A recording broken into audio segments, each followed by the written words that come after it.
আসসালামু আলাইকুম। আমন্ত্রণ চ্যানেল সংবাদের সঙ্গে আছি হৃদয় হোসেন। সংবাদের শুরুতে জানিয়ে দিচ্ছি সুপারফেস্ট ফর্টিফাইড সয়াবিন তেল সংবাদ শিরোনাম। সবার সাথে সুসম্পর্ক রাখতে চায় বাংলাদেশ, বললেন পররাষ্ট্র উপদেষ্টা। ভারতীয় গণমাধ্যম দুই দেশের স্বাভাবিক সম্পর্ক প্রতিষ্ঠায় বাধা বলে মন্তব্য। দেশে জনপ্রিয় হয়ে উঠছে বস্তা পদ্ধতিতে আদা চাষ। ব্যাপকভাবে আবাদ হলে চাহিদা মিটিয়ে রপ্তানির সুযোগ দেখছেন বিশেষজ্ঞরা। এবং জ্যামাইকা বাংলাদেশ ওয়েস্ট ইন্ডিজের দ্বিতীয় টেস্ট দেরিতে শুরু হবে, বৃষ্টির কারণে মাঠ ও আউটফিল্ড ভেজা।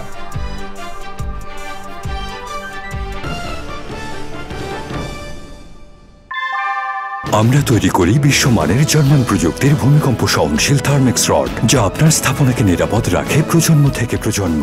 সালাম স্টিল, মোস্ট ডিউরেবল স্টিল। সংবাদ শিরোনামগুলো জানাচ্ছিলাম। এখনকার সংবাদ আয়োজন একই সঙ্গে চ্যানেল আই ইউটিউব চ্যানেল এবং চ্যানেল আইয়ের ওটিটি প্ল্যাটফর্ম আই স্ক্রিনে লাইভ স্ট্রিম হচ্ছে। দেশের স্বার্থে জাতীয় ঐকমত্য গড়ে তোলার আহ্বান জানিয়েছেন পররাষ্ট্র উপদেষ্টা তৌহিদ হোসেন। বাংলাদেশ কারোর জন্য আতঙ্কের কারণ নয় জানিয়ে তিনি বলেছেন, সবার সাথে সুসম্পর্ক রাখতে চায় বাংলাদেশ। রাজধানীর নর্থ সাউথ বিশ্ববিদ্যালয়ে বাংলাদেশ ভারত সম্পর্ক নিয়ে আলোচনা সভায় পররাষ্ট্র উপদেষ্টা আরও বলেন, ভারতীয় গণমাধ্যম দুদেশের স্বাভাবিক সম্পর্ক প্রতিষ্ঠায় প্রতিবন্ধকতা তৈরি করছে। ইংরেজি বলতে পারা এবং না পারার মধ্যে 3 গুণ বেতনের তফাৎ। একই কাজ করছে, আমি দেখেছি এয়ারপোর্টে একই কাজ করছে দুইজন, বাঙালি এবং একজন ভারতীয়। এটা তো ভারতীয় দোষ না, আমাদের দোষ যে আমরা তাকে ওই সক্ষমতা দিতে পারি। সামনে কি আছে পারস্পরিক স্বার্থ ছাড়াও, ধরুন পাকিস্তানের সাথে সম্পর্ক, তিস্তাবাদ নির্মাণ, জাতীয় সংলাপ, এগুলি সবই আছে, এগুলি থাকবেও। কিন্তু আমাদের মূল উদ্দেশ্যটা থাকবে আমাদের সক্ষমতা বাড়ানো, সক্ষমতা আন্তর্জাতিক পর্যায়ে এবং সক্ষমতা আমাদের অভ্যন্তরীণ পর্যায়ে। দখল, দূষণ, বাড়তি লবণাক্ততা ও জলবায়ু অভিঘাতে ধুঁকতে থাকা বাংলাদেশের ফুসফুস সুন্দরবন ও উপকূলীয় জনপদের জীবনমান উন্নয়নে ন্যায্য নগর বিষয়ে সম্মেলন হয়েছে। আলোচনায় সুন্দরবন ও আশপাশের ক্ষয়ক্ষতির প্রকৃত চিত্র পর্যবেক্ষণের পাশাপাশি করণীয় নির্ধারণে কার্যকর রূপরেখা উঠে আসে। মংলা থেকে আব্দুল করিমের ভিডিওচিত্রে আলিমাল রাজির রিপোর্ট।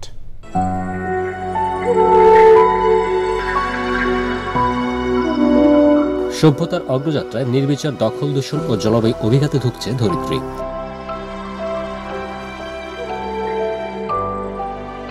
ঘূর্ণিঝড় সহ অন্যান্য প্রাকৃতিক দুর্যোগে ঢাল হয়ে দাঁড়ানো সুন্দরবন এবং উপকূলীয় জনপদের পরিবেশ, প্রতিবেশ ও জীবন জীবিকায় পড়ছে বিরূপ প্রভাব।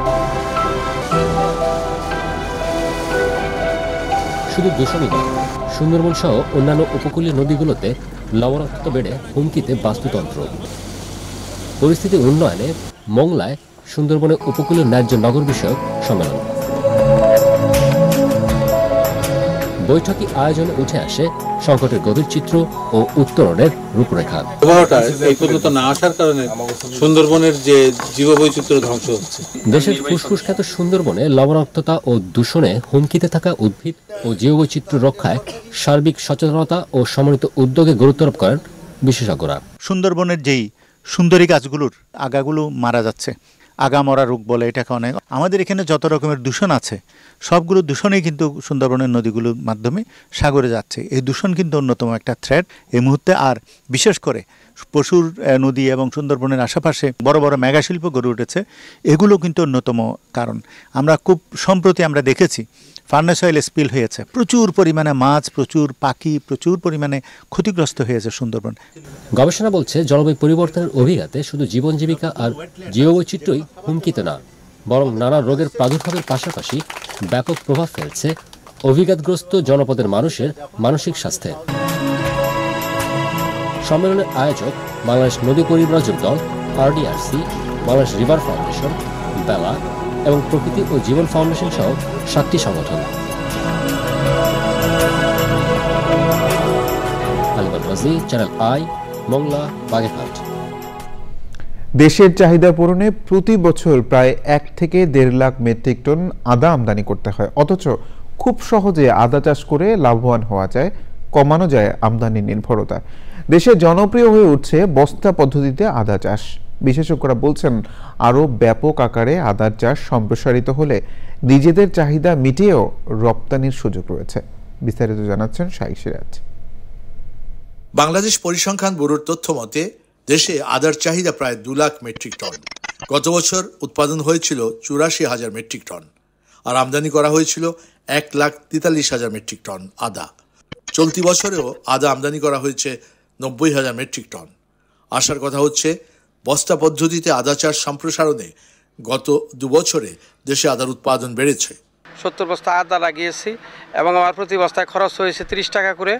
আগামী বছর আমি কমপক্ষে 4 থেকে 500 বস্তা আদা লাগাবো ইনশাল্লাহ। এইখানে আমার খরচ হয়েছে 9,000 টাকার মতো। যদি গতবারের মতো আর কি আদার বাজারটা ভালো থাকে তাহলে ইনশাল্লাহ আমি 80,000 থেকে 1 লক্ষ টাকার মতো বিক্রি করতে পারবো। রংপুরের মিঠাপুকুরের রূপসী গ্রাম, এখানে বসতবাড়ির আঙিনা, আমবাগান, লিচু বাগান সহ বিভিন্ন সবজি ফসলের মাঠেও বস্তায় আদা চাষ চলছে। দেখি বাগান তো পড়িয়ে থাকে, নিচটা খালি জায়গা, এই একটা মনোবল হলো যে আদা লাগাই। আর যেহেতু আদা ছায়া পছন্দ করে, তাহলে এই জমিটাতে খালি ফেলে না রেখে এই গোটা এলাকাটার ভিতরে 25,000 গাছ এই পাশ আর এই পাশ মিলিয়ে এই পদ্ধতিতে আদা চাষ বাড়ানো গেলে আমদানি নির্ভরতা কমানো সম্ভব বলছেন কৃষি বিশেষজ্ঞরা। এই প্রযুক্তির মাধ্যমে চাষাবাদের ক্ষেত্রে আমার আলাদা কোনো জমির প্রয়োজন হচ্ছে না। এর পাশাপাশি পরবর্তী বছরের জন্য বীজও কিন্তু সেখান থেকে সে রেখে দিতে পারবে। আর এখান থেকে যে উৎপাদনটা হবে সেটিও কিন্তু আপনার জাতীয় উৎপাদনে সংযুক্ত হবে। দেশে 3.5 কোটি বসতভিটার প্রতিটিতে 10 বস্তা করে আদা চাষ করলেও 35 কোটি বস্তা আদার চাষ সম্ভব। প্রতি বস্তায় 1 কেজি করে হলেও মোট আদার উৎপাদন হবে 3.5 লাখ টন, যা আমাদের চাহিদার চেয়েও 1.5 লক্ষ টন বেশি। যে কারণেই এই চাষ পদ্ধতিতে কৃষক ঝুঁকছে দিন দিন। বিবিএস বলছে সারা দেশে যে আদার উৎপাদন হয় বস্তা পদ্ধতিতেই এবছর উৎপাদন হবে প্রায় 10,000 মেট্রিক টন। এই পদ্ধতিতে আদা চাষ যদি বাড়ানো যায় তাহলে আমাদের আমদানিকৃত আদার যে ব্যয়ভার সেটা অনেকটাই কমিয়ে আনা সম্ভব হবে। রংপুরের মিঠাপুকুরের রূপসী থেকে শাইখ সিরাজ, চ্যানেল আই। এ নিয়ে বিস্তারিত প্রতিবেদন দেখবেন আজ রাতে এই সংবাদের প্রফিত মাতৃ মানুষ অনুষ্ঠানে। Bangladesh West Indies test series প্রসঙ্গ।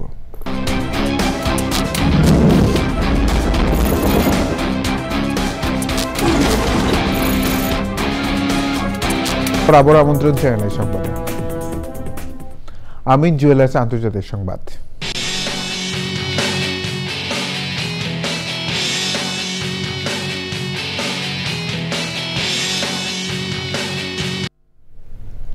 বেইত লাহিয়ায় ইসরায়েলি বিমান হামলায় 75 জন সহ গাজা জুড়ে 24 ঘন্টায় প্রায় 100 ফিলিস্তিনি নিহত হয়েছেন। গাজার সরকারি মাধ্যম বলছে অবরুদ্ধ ফিলিস্তিনিদের ক্ষুধা ও দুর্ভোগ বিপর্যয়ের পর্যায়ে চলে গেছে। ইসরায়েলি হামলায় নিহতের পাশাপাশি ক্ষুধা ও বিভিন্ন রোগে আক্রান্ত হয়ে মৃত্যু বেড়েই চলেছে। ইসরায়েল ও লেবাননের মধ্যে 60 দিনের যুদ্ধবিরতি চুক্তির 4 দিন পার হয়েছে। এ নিয়ে হিজবুল্লাহ প্রধান নাঈম কাসেম বলেছেন ইসরায়েলের যুদ্ধবিরতির চুক্তির পদক্ষেপ ঐশ্বরিক বিজয়। মার্কিন সেনাবাহিনীর কেন্দ্রীয় কমান্ড বলছে ইসরায়েল হিজবুল্লাহর যুদ্ধবিরতি পর্যবেক্ষণ করতে বৈরুতে আছেন মেজর জেনারেল জেসপার জেফার্স। সংবাদ মাধ্যম এফপি জানিয়েছে গাজা ইসরায়েল যুদ্ধবিরতি চুক্তির বিষয়ে আবারও আলোচনা করতে মিশরের কায়রোতে যাচ্ছেন হামাস প্রতিনিধি দল। কৃষি সংবাদ।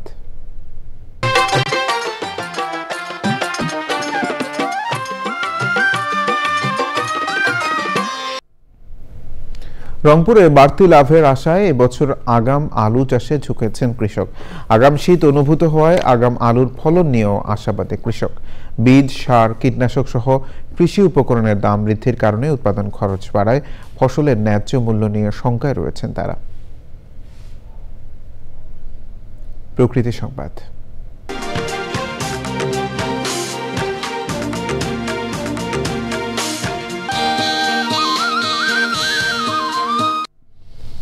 কক্সবাজারে জলবায়ু উদ্বাস্তু নারী এবং উপকূলীয় আদিবাসীদের জীবনমান উন্নয়নে নিজেদের উৎপাদিত হস্তশিল্প প্রদর্শনী এবং মেলা শুরু হয়েছে।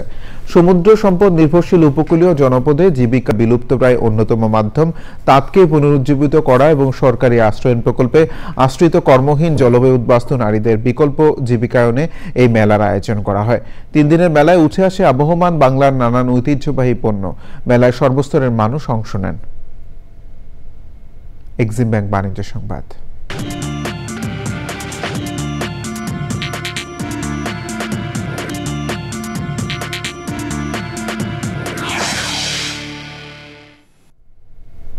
রাজশাহী ও রংপুর জোনের সব শাখা উপশাখার কর্মীদের নিয়ে IFIC largest banking network business conference করেছে।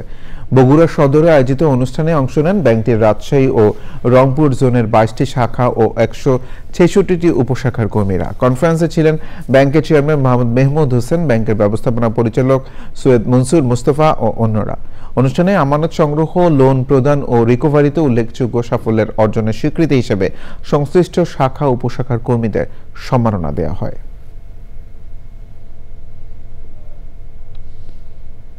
সংবাদে আবারও বিরতি নিচ্ছি, আর বিরতির পর আবার আমন্ত্রণ জানাই সংবাদে। আউটস্ট্যান্ডিং ক্যামব্রিজ লার্নার্স অ্যাওয়ার্ড 2024-এ 65 জন বাংলাদেশি শিক্ষার্থীকে টপ ইন দ্য ওয়ার্ল্ড পুরস্কারে সম্মানিত করা হয়েছে।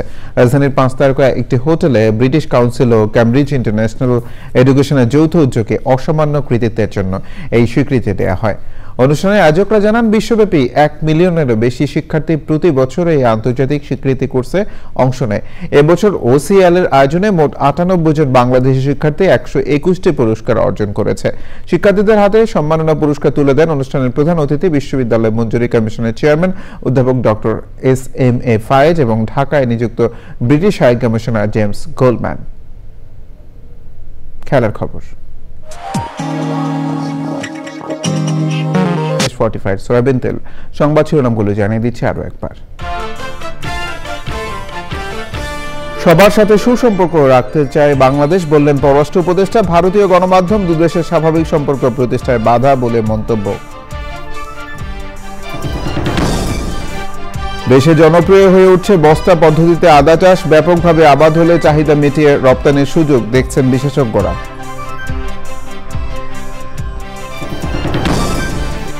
এবং জ্যামাইকা বাংলাদেশ ওয়েস্ট ইন্ডিজের দ্বিতীয় টেস্ট দেরিতে শুরু হবে, বৃষ্টির কারণে মাঠ ও আউটফিল্ড ভেজা।